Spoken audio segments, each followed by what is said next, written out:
बेटा, middle class family के लिए ये एक बहुत बड़ा अपॉर्चुनिटी होता है जिससे वो अपने आप को लोअर मिडिल क्लास या मीडियम जो मिडिल क्लास होते हैं उससे सीधा एक एलीट क्लास में पहुंच सकते हो और समाज में जो सम्मान बढ़ता है उसका तो कोई बराबरी नहीं है। के चलते एक सम्मान समारोह भी रखा है मेरे लिए कि गांव का नाम रोशन हुआ है। मेरे गांव का नाम अजरका है जो अलवर डिस्ट्रिक्ट में पड़ता है। ओके जी बेटा, अगर आप अच्छा काम करते हो पूरा गांव मोटिवेट होता है। अगर आप कुछ भी गलत करते हो बाहर जाके तो फिर उस गांव के सारे बच्चों के लिए एक रास्ता बंद कर देते हो बाहर जाने का।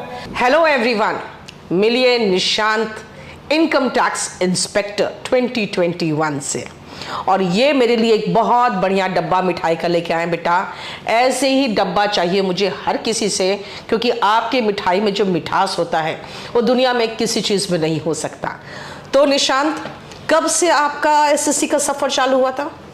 मैम 2017 में मैंने तैयारी की थी, आपके पास से ही की थी, यहाँ पे बत्रा सिनेमा में इंग्लिश स्पेशल का बैच लिया था। अच्छा। और उसके बाद में फिर मैंने अच्छे से एग्ज़ाम भी दिया, लेकिन उस टाइम पे क्या हुआ कि वो केस हो गया था 2017 वाला। हाँ। तो फिर चीज़ें वो कोर्ट केस पे लटक गई थी, तो कोई डेट भी नहीं थी, कुछ नहीं पता था। और एसएससी का रिकॉर्ड जिस तरह से रहा है हर बार, तो कोई ये आइडिया नहीं था कि कब जाके ठीक होगा। ओके। तो मेरा मेन एम यूपीएससी करने का था, तो इसलिए फिर मैंने एसएससी को साइड कर दिया था, क्योंकि एसएससी की एक बार तैयारी हो जाती है उसके बाद में बार बार करने की नीड नहीं होती है। सही बात है। तो फिर मैं यूपीएससी की तैयारी में लग गया था, और फिर ये था कि लास्ट में कभी एक बार अटेम्प्ट दे दूंगा जिससे सिलेक्शन हो जाएगा। तो फिर मैंने बीच के अटेम्प्ट मिस कर दिए थे, क्योंकि सीट खराब करने का कोई फ़ायदा नहीं बनता था। तो इसीलिए मैम फिर लास्ट में अभी मैंने एग्ज़ाम दिया था, और जैसे एग्ज़ाम से 1-1.5 महीने पहले तैयारी स्टार्ट की थी, और फिर उसके बाद में आपके ब्लेसिंग से सिलेक्शन हो गया। वाह, इसने 2017 में शुरू किया। जो लोग अभी अभी जुड़े हैं एसएससी की फील्ड से उनको मैं बता दूं, 2017 का जब एसएससी का कुछ प्रॉब्लम्स हुए थे और एक बहुत बड़ा आंदोलन सा बच्चों ने किया था, उसके बाद कोर्ट ने एसएससी के वैकेंसी पर स्टे लगा दिया था, और उस समय कोर्ट केस हो गया था 2017 मेंस का एक इश्यू हुआ था उसको लेकर। तो इसके बाद एसएससी डिले होती चली गई।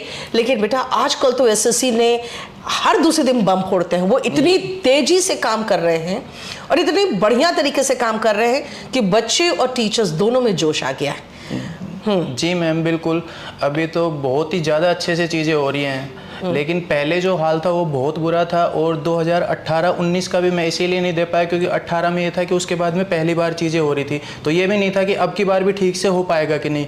और 19 में फिर से नॉर्मलाइजेशन वाला कुछ हो गया था, तो फिर ये था कि उसके बाद में मैंने एक बार 20 वाला प्रोसेस देखा था कि ठीक से करा रहे हैं। जो तुम कह रहे हो कि नॉर्मलाइजेशन वगैरह में आपको था कि होगा ठीक से कि नहीं होगा। जी मैम। तो आप क्या यूपीएससी की तैयारी में इतने रम गए थे कि बस खाली एसएससी पर नजर रखे हुए थे, बाकी दे भी नहीं रहे थे?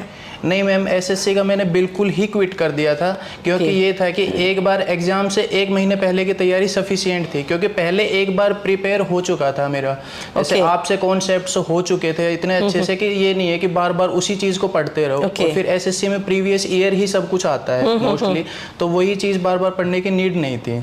तो आपने केडी कैंपस से सिर्फ इंग्लिश स्पेशल किया था क्या? जी मैम, यहाँ से मैंने इंग्लिश स्पेशल का किया था आपसे, और उसके अलावा टेस्ट सीरीज़ की थी मैंने, वो बहुत ही ज़्यादा रिलेवेंट थी जो कि वो किया था। और वैसे सेल्फ स्टडी की थी मैंने जीएस और रीजनिंग के लिए। ओके। अच्छा, एक बात बताओ, तुम्हारा फैमिली बैकग्राउंड क्या है? फादर क्या करते हैं अलवर में? मैम प्राइवेट जॉब करते हैं फादर, तो ऐसा कोई खास अच्छा बैकग्राउंड नहीं है। तो मिडिल क्लास फैमिली के लिए एक ही सहारा होता है, गवर्नमेंट जॉब, और इनकम टैक्स इंस्पेक्टर बन जाओ तो फिर क्या कहने।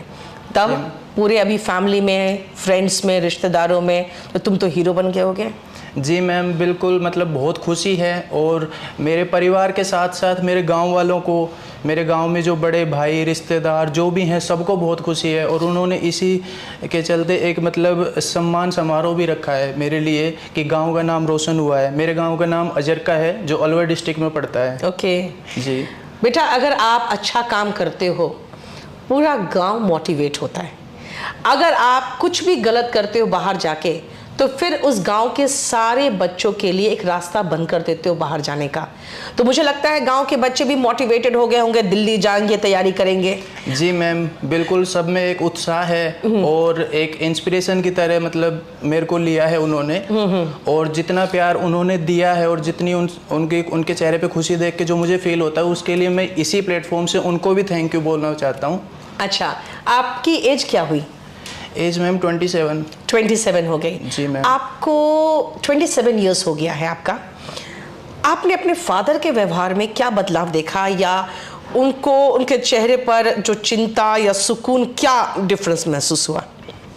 जी मैम, एक मतलब बच्चे की टेंशन तो सबसे ज़्यादा होती है पिताजी को, तो उनको तो मतलब बहुत ही ज़्यादा खुशी है कि मतलब अब लाइफ बिल्कुल सेट हो चुकी है और उनको भी कोई चिंता नहीं है, वो तो शादी को लेके सोच रहे हैं। अच्छा, नहीं तो अब तो शादी के लिए लड़कियों की लाइन लग जाएगी। मैं बच्चों को समझाती हूँ, कहाँ लड़कियों के पीछे भागते हो, एक सिलेक्शन दो, लड़की और लड़की का बाप दोनों लाइन में रहेगा।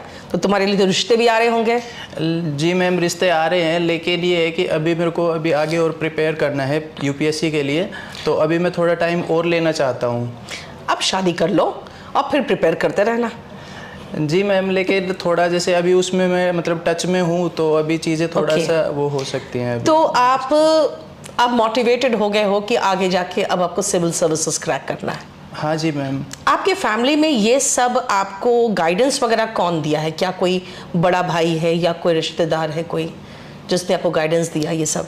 मैम, ये सिविल सर्विसेज के लिए और एसएससी के लिए जैसे दोस्तों से और रिश्तेदारों से जो और पापा के फ्रेंड हैं उनसे पता लगा था, उन्होंने ही गाइड किया था। वरना मैं जिस बैकग्राउंड से आता हूँ वहाँ पे हमें पता ही नहीं होता है कि एसएससी क्या है, यूपीएससी क्या है। और कोर्सेज के नाम पे ग्रेजुएशन में भी बीए, बीएससी, बीकॉम के अलावा कुछ नहीं जाना जाता। और फिर ये एक गवर्नमेंट जॉब एक ऐसा प्लेटफॉर्म है, एक ऐसी चीज़ है जहाँ पे बिना इन्वेस्टमेंट के आप अपने आप को प्रूव करके एक अच्छे लेवल पे पहुँच सकते हैं। बेटा, मिडिल क्लास फैमिली के लिए ये एक बहुत बड़ा अपॉर्चुनिटी होता है जिससे वो अपने आप को लोअर मिडिल क्लास या मीडियम जो मिडिल क्लास होते हैं उससे सीधा एक एलीट क्लास में पहुंच सकते हो। और समाज में जो सम्मान बढ़ता है उसका तो कोई बराबरी नहीं है। तो आपके सारे रिश्तेदार अब आपका परिचय दे रहे होंगे, जो मोहल्ले वाले होंगे जी, जो कभी तक आपको पूछते भी नहीं होंगे पहले, जी तो मैम, वो क्या नज़रिया चेंज हुआ? जी मैम, सबको एक खुशी है और थोड़ा बहुत किसी को मतलब मन में कुछ था तो वो चीज़ें भी अब साइड हो गई है। सबकी तरफ से प्यार मिल रहा है और गाइडेंस ले रहे हैं लोग। तो इतने सालों से कहाँ आप अलवर में ही थे कोचिंग करने के बाद कि दिल्ली सेटल हुए थे? नहीं, दिल्ली ही था मैम, मैं दिल्ली थे जी। तो लोग ये नहीं पूछते थे बेटा दिल्ली में इतने सालों से क्या कर रहा है? मैम, मैं इतना लोगों से बात नहीं करता था ज़्यादा, कुछ मैं अकेला ही रहना प्रेफर करता था, तो अपनी पढ़ाई पे ही फोकस करता था। क्योंकि वही होता है कि कोई कुछ बात कहता है, कोई कुछ कहता है, तो उससे डिस्ट्रैक्शन होती है, क्योंकि एक ये यूपीएससी वाली लॉन्ग जर्नी है। तो ये बात तो है। तो अभी लाइफ में आपका एक निश्चिंत तो हो गया जी कि नौकरी लग गई। जी मैम। तो एक बात बताओ, इनकम टैक्स इंस्पेक्टर बन के आपको कैसी फीलिंग आ रही है? जी मैम, पहले जब भरा था, प्रेफरेंस भरा था, तब उतना समझ नहीं आया था।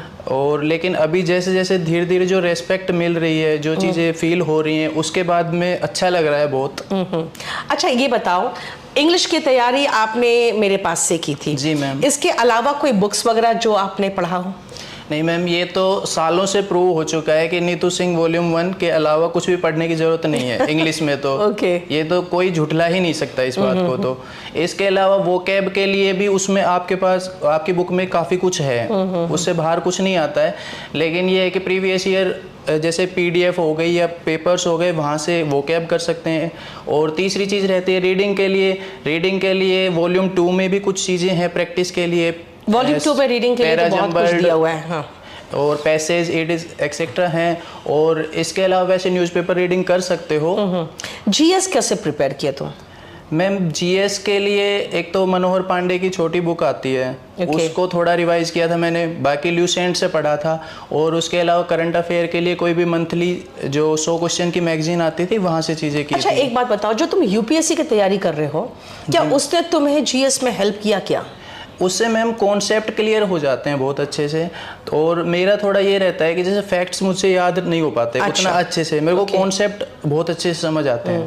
लेकिन एसएससी में तो फैक्चुअल क्वेश्चन ही आते हैं, कॉन्सेप्चुअल तो कुछ नहीं होता ऐसा। जी मैम। ठीक है, और मैथ्स की तैयारी कैसे की आपने? मैथ्स के लिए मैम मैंने मॉक्स लगाए थे, बाकी यूट्यूब से कुछ हेल्प ली थी और टेलीग्राम पे पीडीएफ्स हो गई, वहाँ से हेल्प ली थी। यूट्यूब में तो कुछ टीचर्स हैं जो बिल्कुल कंप्लीटली फ्री पढ़ा रहे हैं। हाँ जी, और बहुत टीचर्स ऐसे हैं जो अपना लगभग सब कुछ फ्री दिए हुए हैं। ये बात तो सही है। मैथ्स में खैर आपको बहुत अच्छा गाइडेंस तो मिल जाएगा मैथ्स में। तो मैथ्स में यूट्यूब में किसके वीडियोस देखा आपने? मैम मैंने किसी स्पेसिफिक टीचर के नहीं देखे थे, कुछ जैसे अलग अलग किसी का कोई चैप्टर लगा या कोई वीडियो लगी अच्छी वो देख लिया।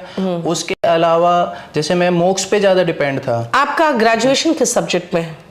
ग्रेजुएशन आर्ट्स में है मैम। आर्ट्स में? हाँ, ओके। वो नॉन कॉलेज है वो भी। और 12th तक क्या चीज़ में पढ़ा आपने? क्या वो 12th में पीसीएम थी मैम मेरे पास। अच्छा, फिजिक्स केमिस्ट्री मैथ्स था। तो मैथ्स में आपको बहुत दिक्कत नहीं हो रहा? नहीं, मैथ्स मेरा शुरू से ही मैम अच्छा था। वो मतलब उस टाइम के जो टीचर्स थे, इस चीज़ का क्रेडिट उनको जाता है। ओके जी मैम।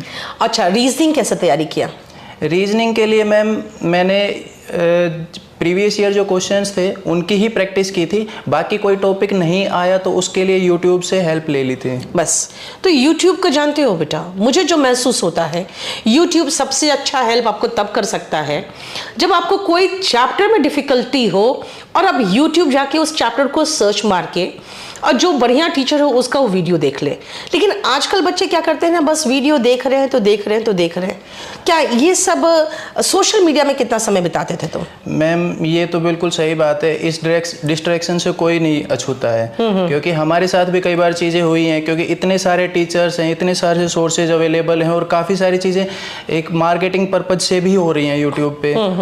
काफ़ी सारे शॉर्ट्स और रील्स और 70 चीज़ें चलती हैं, तो उससे डिस्ट्रैक्शन भी होता है। या फिर और एक जो थंबनेल जिस तरीके से प्रेजेंट किया जाता है किसी भी वीडियो का, तो उसमें ऐसा लगता है कि पता नहीं क्या ही होगा, लेकिन वो 1 मिनट की इन्फॉर्मेशन होती है, उसके पीछे 10 मिनट खराब की जाती हैं। और उसमें भी ये होता है कि थोड़ा सा कई बार तो नॉर्मल ही चीज़ें रहती हैं।